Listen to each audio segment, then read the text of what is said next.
Hi, everybody. George Chamberlain here, business editor at Kogo Radio. Always like to share with you the latest news from Apple. It's such a fascinating company, and it's one that touches our lives in so many different ways. And they came out recently with their report for the first 3 months of this year, the first quarter of 2015. And I'm always impressed by the scale of big companies, but in particular Apple. They report that during the just during the first 3 months of 2015, they sold 61.2 million iPhones. 61.2 million iPhones in 3 months. That's 40% more than they sold in the same 3 month period a year ago. Now, they did see a little bit of a slowdown in iPad activity. They sold 12.6 million iPads. That's down about 23% from last year. One of the reasons for that, I think, is that a lot of people, when you look at the new iPhone 6 or the iPhone 6S, the S in particular, is a pretty big device. And for a lot of people, they'd rather go that route than have the iPad. So it's kind of interesting.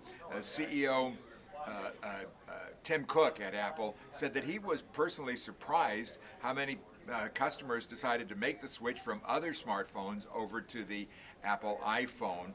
I'm one of those people. I switched over to an iPhone, and I actually also got a new iPad in the past 3 months, so that puts me in good stead with the folks at Apple. One other thing they did, and this is more on the investor side of this, Apple announced that they were going to raise their quarterly dividend by about 11%.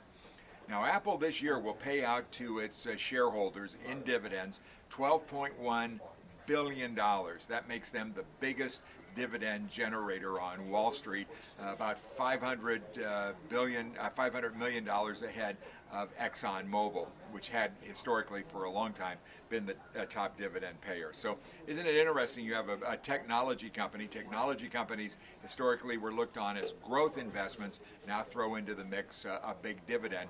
Got a pretty interesting investment option for you right there. But Apple, as a result of all of this, in early trading today on this Tuesday, the 28th of April, trading at an all-time high. I'm George Chamberlain. Have a good week.